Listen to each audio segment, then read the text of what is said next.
Salmo 66 é o texto onde basearemos a nossa meditação nessa manhã. Apesar de estudarmos todo o Salmo nessa manhã, queremos fazer isso, vamos ler apenas os 2 últimos versos nesse momento. Os 3 últimos versos. Vamos ler todos juntos, versículo 18, 19 e 20. Leiamos. Se eu no coração contemplara a vaidade, o Senhor não me teria ouvido. Entretanto, Deus me tem ouvido e me tem atendido à voz da oração. Bendito seja Deus, que não me rejeita a oração, nem aparta de mim a sua graça. Amém. Vamos orar mais uma vez, irmãos?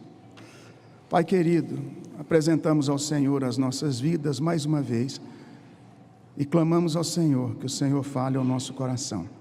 Que o Senhor nos transforme e que o Senhor nos traga novo alento a cada manhã.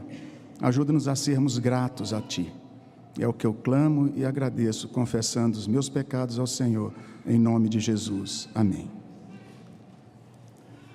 Irmãos, quando olhamos para o livro de Salmos, nós vemos que o Salmo era o saltério do povo de Deus na época e foi feita uma compilação até que nós tivéssemos ali os 150 salmos que temos hoje. O livro de Salmos ele se divide em 5 grandes livros por blocos e até cada um deles é ligado a um livro do Pentateuco. O primeiro livro a Gênesis, o segundo a Êxodo e assim por diante. O Salmo 66, ele está nesse grupo 2, o segundo livro que vai dos Salmos 42 até o 72, e aí a gente já percebe que há uma ligação estreita com o livro de Êxodo. Podemos dizer que esse bloco dos Salmos 42 a 72, eles têm um tema que é o livramento e a salvação do Senhor. E a gente percebe que nesses salmos, nesse bloco, nós vamos encontrar os salmistas apresentando a Deus seus rogos, as suas petições, mas também a sua gratidão por tudo que Deus tem feito e fez por eles na nação de Israel. Nós encontramos, olhando para esse salmo, logo de início, o título do salmo dizendo ofertas de gratidão. E aí a gente percebe que é um salmo diretamente ligado à gratidão, ao louvor, à adoração ao Senhor. Não nos é apresentado o autor, mas possivelmente, com grande probabilidade, foi Davi, pois ele também escreve o salmo antecedente, o 65 e 64, 63, e a gente percebe mais ou menos na mesma linha, sem contar que a maior parte dos salmos, de fato, foram escritos por Davi, e a linguagem que é colocada no 66 é muito próxima da que Davi usava. De qualquer maneira, que nós podemos, de fato, olhando para o texto, entender é que o salmista, ele passou por um momento de angústia, um momento difícil em sua vida. Nós não sabemos aqui qual foi essa tribulação, esse dia da angústia, quando você olha aí para o versículo 14. Versículo 14, nesse salmo de gratidão, ele diz que sobre os votos que proferiram seus lábios no dia da angústia. Houve um dia da angústia, houve um momento, ou quem sabe alguns episódios, a gente não sabe se foi algo pessoal ou nacional. Não sabemos, mas nós sabemos que o salmista passou por esse momento de grande tribulação na sua vida, e ele clamou ao Senhor, e o Senhor o livrou. Isso é claro quando nós olhamos para o texto. Podemos pensar se foi algum episódio nacional, olhando lá para 2 Reis, capítulo 19, quando Deus livra o seu povo da mão dos assírios, que estavam comandados pelo rei Senaqueribe, e nada mais, nada menos do que 185 mil inimigos foram mortos numa noite, e pela manhã eles se levantaram, os restantes, que se levantaram, olharam e viram 185 mil companheiros mortos. Então eles resolveram não continuar, não prosseguir, não atacar Israel. Foi algo fenomenal, algo que marcou demais a história do povo de Deus. Você encontra lá em 2 Reis, capítulo 19, versículo 35, também Isaías faz menção a esse episódio. Mas também lembramos de Josafá, o rei que estava também a comando do povo do Senhor, e recebeu notícias de que Moabe estavam ali, Amon e Moabe, grandes tribos também, povos vinham para atacá-los, e ainda existia o povo da região de Seir, os edomitas. Acontece que Josafá ora ao Senhor e diz: Senhor, eu não tenho como resistir a essa grande multidão que vem contra nós, e nem mesmo sabemos o que fazer. Nós encontramos esse episódio lá em 2 Crônicas, capítulo 20, e aí é a oração de Josafá ao Senhor, dizendo: porém os nossos olhos estão postos em Ti. O que acontece é que Deus manda o povo se preparar, e o povo se prepara então e segue para a guerra sem condições nenhuma de enfrentar o inimigo, mas com profunda gratidão e louvor no coração, o povo começa a cantar louvores ao Senhor. E diz a palavra de Deus que quando o povo começa a cantar, Deus então trovejou no território dos inimigos. E Deus fez com que Amon e Moabe se juntassem contra os povos de Seir e os exterminassem. Mas a gana, a vontade de guerra e de ver o sangue jorrar era tão grande que eles começaram também, logo em seguida, a matarem-se uns aos outros. E diz a palavra de Deus que quando Amon e Moabe, então, eles se conflitam ali entre si, e há uma grande mortandade, tudo fica tremendamente assolado. E quando o povo de Deus chega no alto da montanha para contemplar os seus inimigos e quem sabe partir para a guerra, já não existia mais guerra.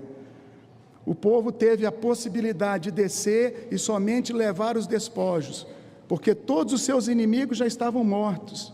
Será que você já viveu alguma situação em que você apresentou a sua dificuldade diante do Senhor e Deus te socorreu de forma que você nem mesmo sabe explicar como?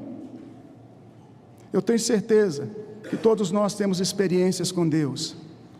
Nós temos experiências de ter visto Deus agindo, nos livrando, nos socorrendo, mas nem sempre nos lembramos disso. E é interessante que Deus, na sua soberania, no seu cuidado, no seu grande amor, criou todas as coisas para o seu louvor, inclusive o ser humano. Ele criou o homem para amá-lo, para glorificá-lo para sempre. Deus não criou o homem para ser rebelde. Deus criou o homem para exaltar o seu nome, para exaltar o nome dele. É assim que nós vemos na primeira pergunta do nosso catecismo, que o fim principal do homem é amar a Deus e gozá-lo para sempre. O salmista estava com o coração cheio de gratidão. O salmista tinha razões para glorificar ao Senhor. E quando ele, movido pelo Espírito Santo de Deus, escreve esse salmo, que hoje nós podemos ler e estudar, nós vemos que ele faz uma convocação àquelas pessoas, àquele povo e a nós hoje, de voltarmos os olhos para o Senhor e agradecermos ao Senhor por tudo o que Deus tem feito e por aquilo que Ele é. O salmista entende plenamente que o nosso relacionamento com Deus passa pela gratidão. Deus se agrada de um coração grato, de um coração que o honra, que o exalta, que o enaltece. Deus está diante de nós, irmãos, e nós viemos aqui para adorá-lo, em espírito e em verdade. Já temos feito isso, mas nós vemos que Deus requer mais de nós. Deus não quer que você apresente o seu louvor, a sua gratidão, a sua adoração ao Senhor apenas enquanto você está aqui, ou quem sabe depois de uma grande dificuldade que você e eu enfrentamos, e agora a gente diz: oh Deus, muito obrigado, e depois nos esquecemos do Senhor. Gratidão não é isso. Gratidão não são momentos, é uma vida lançada aos pés do Senhor.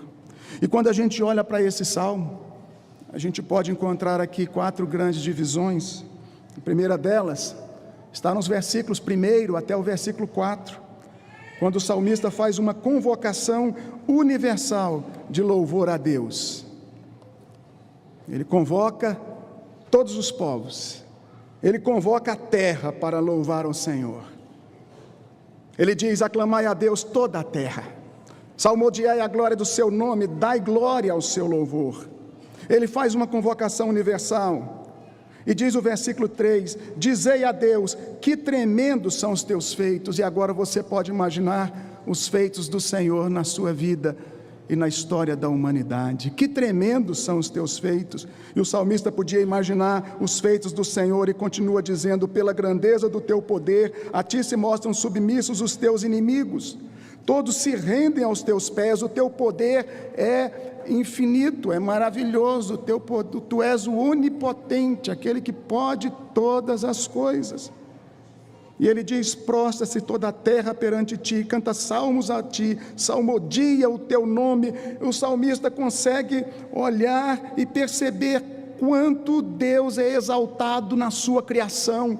Toda a terra, todas as nações rendem honra, glória e louvor ao Senhor. Aleluia por isso. A criação louva o Senhor, os passarinhos cantam louvando ao Senhor, porque eles estão cumprindo aquilo para o que foram designados. O sol, a lua, a cachoeira, toda a criação louva o nome do Senhor. Quando a gente olha para o Salmo 150, a gente encontra o último verso dizendo: todo ser que respira, todo ser que tem fôlego, louve ao Senhor. Particularmente, ou especialmente os blocos, os livros 4 e 5 de Salmos, que vai do 90 até o 150, nós vamos encontrar ali salmos de louvor, trazendo adoração ao Senhor de várias maneiras e fazendo uma convocação pessoal e coletiva a toda a terra a engrandecer o nome do Senhor. Depois nós encontramos um segundo bloco, versículos 5 a 12. O salmista olha para as obras de Deus ao seu povo lá no passado. Nós lemos na nossa liturgia hoje alguns versos do Salmo 103, e a primeira parte que nós lemos, o versículo 1 e 2 diz: tudo que há em mim, Senhor, agradeça, bendiga o teu santo nome. E como se não bastasse, o verso seguinte diz: não te esqueças de nenhum só dos teus benefícios. É maravilhoso, irmãos, quando a gente ordena para o nosso coração, quando a gente se autoaconselha, quando a gente diz para a nossa alma: bendiga ao Senhor, agradeça a Deus. Está na hora. O nosso irmão reverendo Paul Tripp, ele diz que o maior conselheiro do homem é ele mesmo, porque não tem ninguém com maior influência sobre a sua vida do que você mesmo. Quando você ordena para o seu coração: seja grato. E o salmista está dizendo: bendiga ou bendize, ó minha alma, ao Senhor. Salmo 103. Não te esqueças de nenhum só dos seus benefícios. Quando você vai lá para o Salmo 105, versículo 2, diz assim: narrai todas as suas maravilhas. E como é que você pode bendizer, agradecer a Deus e ainda contar as maravilhas, narrar as maravilhas, se você não se lembrar? Tudo começa com lembrar-se. É por isso que esse bloco aqui, dos versículos 5 até o 12, o salmista faz questão de chamar o povo a se lembrar do que Deus fez por eles no passado, olhar para trás. Você quer ter um coração agradecido ao Senhor? Olhe para trás, olhe para os grandes feitos de Deus na história, na sua igreja, no seu lar, entre os seus familiares, na sua vida pessoal. Contemple e narre conte as maravilhas do Senhor para que você relembre disso. Se não fosse o Senhor, onde estaríamos nós? Olha para o Salmo 124, se não fosse o Senhor, há muito nós teríamos decaído. Se não fosse o Senhor. Salmo 126 diz que grandes coisas fez o Senhor por nós, por isso estamos alegres. É interessante, irmãos, que esse salmo diz que outros passariam e passam junto a nós e junto ao povo de Deus, contemplando e dizendo: grandes coisas fez o Senhor por eles, grandes coisas. E o salmista ainda no Salmo 126, o verso seguinte, ele diz: com efeito, com verdade, sim, grandes coisas fez o Senhor por nós, e por isso estamos alegres. Será, irmãos, que a gente precisa que outros digam: olha, você tem sido abençoado, para você começar a dizer: Deus, muito obrigado, eu estou sendo mesmo. Será que outras pessoas devem nos lembrar, devem nos fazer lembrar e olhar para trás de quem Deus é e do que Deus tem feito, para que a gente de fato se lance aos pés do Senhor em gratidão? Mesmo que isso aconteça, louvado seja Deus, porque Deus usa os feitos dele, Deus usa pessoas para falarem conosco. Seja agradecido ao Senhor. É por isso que o salmista, ele não perde a oportunidade, inspirado pelo Espírito Santo de Deus. Do versículo 5 até o 12, ele chama, ele faz uma convocação e diz: vinde e vede as obras de Deus. Olha para esses tremendos feitos, olhe para isso, contemple, para que você agradeça. Que feitos são esses? E aí, ele vai dizer dos livramentos neste mundo, ele vai dizer de livramentos coletivos e pessoais. Ele se lembra ali da travessia do Mar Vermelho, Êxodo 14, que Deus abre o mar e o povo passa a pés enxutos. Nunca se viu contar isso na história, mas Deus fez, e isso aconteceu. Converteu o mar em terra seca, versículo 6, atravessaram o rio a pé. Aqui já está falando do Rio Jordão. Josué capítulo 3, versículos 12 a 17, diz que o povo de Deus também atravessou o Rio Jordão a pés enxutos, carregando a Arca da Aliança. Quando os sacerdotes pisaram na água, o rio, ele parou as suas águas. Ali é muito claro que o rio era corrente, diz: as águas que vêm descendo, elas vão parar, e as outras... É muito interessante isso. E eles passaram a pés enxutos, e o salmista está fazendo o povo relembrar o livramento do Senhor. E ele diz: Deus é aquele soberano que governa eternamente. Versículo 7, e faz uma recomendação: que os rebeldes não se exaltem, não se exaltem. Ele chama a bendizer ao Senhor pelos suprimentos nesta vida, mas também pela salvação eterna, acima de tudo. Vejam aí, versículo 9: o que preserva com vida a nossa alma, e não permite que nos resvalem os pés. Precisamos ser gratos a Deus pela salvação que Ele nos dá, e porque Ele nos faz perseverar. É uma doutrina bíblica que nós defendemos, porque cremos piamente em toda a base dela, da perseverança dos santos, de que aquele a quem Deus chamou, escolheu, salvou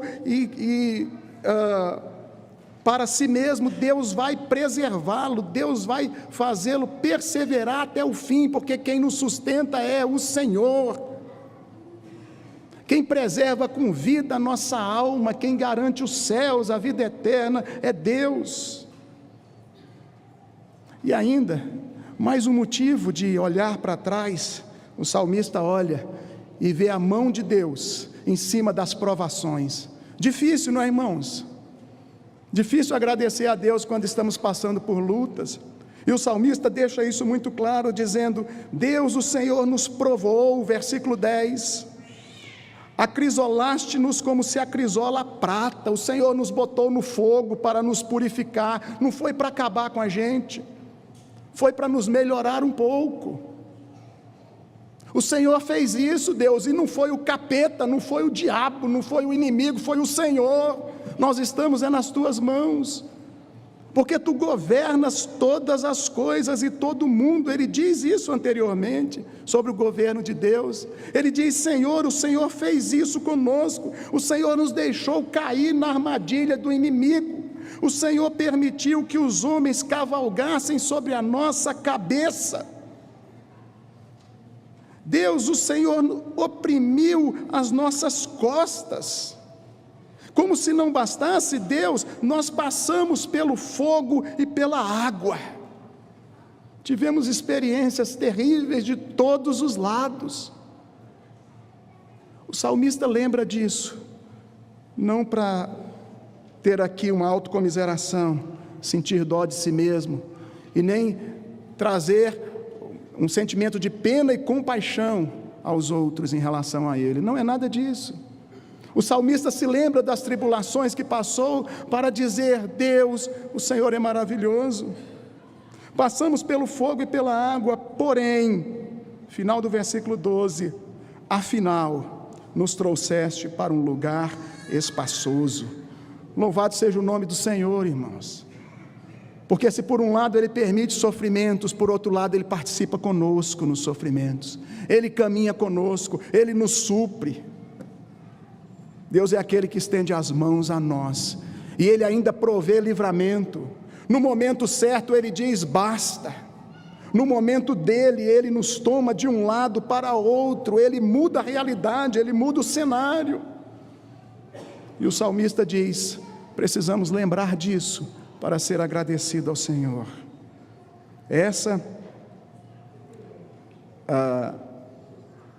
é uma convocação que o salmista faz ao povo, não agora a toda a terra, mas o povo de Israel, a voltarem para trás, olharem para o passado e observarem o caráter de Deus. Prosseguindo, irmãos, versículos 13 a 15, é um bloco onde o salmista vai dizer sobre o seu compromisso pessoal, sobre o seu culto a Deus. O salmista não está interessado apenas em convocar a terra, ou em convocar o povo de Israel, mas ele diz: eu me comprometo publicamente. Está registrado. Ele está renovando o seu compromisso com Deus. Ele relembra o seu compromisso, e ele diz: entrarei na tua casa com holocaustos. Ele está falando de culto. Pagar-te-ei os meus votos. Ele está relembrando o compromisso com Deus e com o reino de Deus. Quão importante, irmãos, seria se de tempos em tempos nós começássemos a rever alguns votos nossos, algumas coisas que já prometemos, e começássemos a repetir novamente, quem sabe voltar e dizer à pessoa com quem nos aliançamos, por exemplo, nosso cônjuge, reafirmando todos aqueles votos, voltarmos a Deus, voltarmos para as Escrituras, lembrarmos do dia da nossa pública profissão de fé, aonde prometemos diante de Deus e dos homens, fidelidade à palavra, prometemos suprir a igreja, prometemos ser fiel ao Senhor, prometemos orar uns pelos outros e lutar pela paz da igreja. São votos que o povo de Deus faz. Compromisso de frequentar a igreja e sustentar a igreja também com suas orações, de acolher os que chegam. Compromissos na hora do batismo infantil, de orar por aquelas crianças e de acompanhá-las e de ser para elas, criar para elas um ambiente de aconchego e de estrutura física, emocional, espiritual. Será que temos de fato cumprido os nossos votos? O salmista diz ao Senhor: Deus, eu vou pagar os votos que eu fiz ao Senhor no dia da angústia. Sabe por quê? Porque no dia da angústia é um dia muito propício a se fazer votos. Talvez um dos dias mais indicados, é o dia mais competitivo para você prometer alguma coisa quando você está em dificuldade. Para você prometer diante de Deus. Eu me lembro de um cântico que diz: lembra das promessas que um dia você fez dizendo: usa-me, usa sim, Lembra que aceitastes o convite do Senhor, dizendo: faze um vaso em mim? Faze sim. Lembra? No entanto, existe muita gente por aí, querendo ouvir de ti uma palavra só: e onde está você? Onde está você? Onde está você? Não tem jeito de não cantar esse hino com lágrimas, irmãos. Onde estamos nós? O salmista diz: Senhor, eu vou oferecer ao Senhor holocaustos de vítimas cevadas, versículo 15, com aroma de carneiros. Ele está juntando aqui dois tipos de sacrifício: as ofertas pacíficas de carneiro e também holocausto, oferta queimada. Isso, ele está mostrando quão magnífico é estar na presença do Senhor e ter ali tudo que ele puder ofertar ao Senhor e fazer, quem sabe, um culto mais completo possível. Ele está se rendendo a Deus, dizendo: Deus, tanto holocausto quanto vítima de cordeiro, de carneiro, de cabrito, eu vou apresentar ao Senhor, porque eu te adoro. Nós sabemos que dízimo é lei, e a gente às vezes fica tão preocupado em fazer as continhas, não é? Alguns dizem: já que é lei, não precisa ser cumprido, nós estamos na graça. E se você de fato entende que está na graça, eu te convido a ir além da lei, porque a graça é exatamente isso. Jesus não aboliu os mandamentos, mas ele disse, ele trouxe uma nova compreensão. Ele disse: agora não é apenas o adulterar, mas quem olhar para a mulher com intenção impura no coração já adulterou com ela. A graça vai além da lei. E é claro, irmãos, para os justificados pelo Senhor, não há condenação alguma. E a graça, ela deve ser exercida com muita voluntariedade, com muito amor, com muito carinho. E Deus conhece o nosso coração, Deus conhece o meu coração e o seu, quando nós trazemos dízimos e ofertas ao Senhor. Se você olhar para Malaquias, você vai encontrar o profeta dizendo: Deus, em que te roubamos? E a resposta é: nos dízimos e nas ofertas. Há quanto tempo você não oferta ao Senhor? Não precisa responder. Eu não estou falando de dízimo, porque o dízimo, digamos, é uma obrigação nossa. E a oferta? Eu não estou falando de valores, eu estou falando de atitude. Você tem aprendido a ofertar ao Senhor? A gente agradece a Deus com tudo que nós temos, com tudo que nós somos, com tudo que Deus nos dá. E quando nós honramos ao Senhor com aquilo que Deus nos dá, Deus também se agrada de nós. Nós não pregamos aqui nenhuma troca com Deus, nenhuma barganha. Nós não oferecemos nenhuma prosperidade material porque você é dizimista e ofertante, nada disso. E não vamos fazer isso. Mas eu quero deixar claro a você que Deus se agrada de um coração que se voluntaria para adorá-lo com dízimos e com ofertas também, para adorá-lo com a sua presença, para adorá-lo com o seu cântico, para adorá-lo com a sua vida, adorando ao Senhor na sua integridade, com tudo que você é, com tudo que você tem. Talvez, irmãos, nós temos que passar algum choque, algum momento muito difícil, para a gente se lembrar dos votos e dizer: Deus, eu vou, da agora em diante eu vou ser diferente. Jonas no ventre do peixe, capítulo 2 de Jonas, versículo 9, diz a palavra do Senhor que Jonas orou ao Senhor ali, dizendo: pagar-te-ei os meus votos. Agora você quer pagar os votos? Graças a Deus pela sua compaixão, graças a Deus pela sua misericórdia, que Ele aceita a mim e a você, mesmo sendo tão infiéis tantas vezes. Se eu e você hoje nos rendermos ao Senhor e dizer: Senhor, pagar-te-ei os meus votos, vou começar de hoje, não tem jeito de pagar nenhum atrasado, não tem jeito, Deus, por mais que eu faça e que entregue ao Senhor, de pagar ao Senhor tudo que o Senhor tem feito por mim. Que darei eu ao Senhor? Não tem jeito, Deus, eu não vou acertar contas contigo, mas eu quero ser grato, eu quero ser rendido ao Senhor.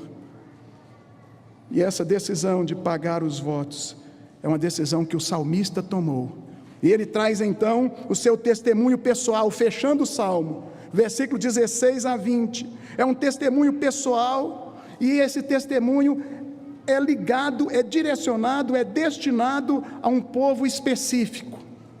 Olha aí, versículo 16: vinde ouvir, vós todos que temeis a Deus. Ele está chamando aqueles que temem ao Senhor, ele está chamando quem já conhece o caráter de Deus, as obras de Deus, ele está chamando quem já se relaciona com Deus, para ouvir o seu testemunho, porque os outros não vão conseguir entender. Ele está chamando a mim e a você.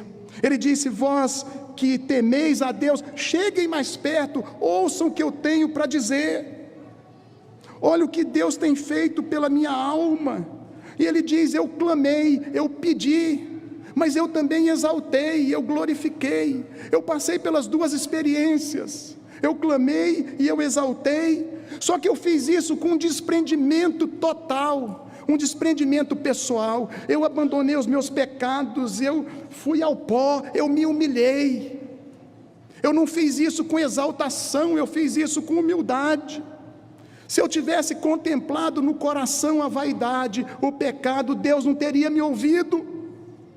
Mas sabe por que Deus me ouviu? Porque Ele é grande, Ele é poderoso, Ele é fiel, Ele é compassivo, Ele é justo, e Ele se agrada de um coração compungido e contrito.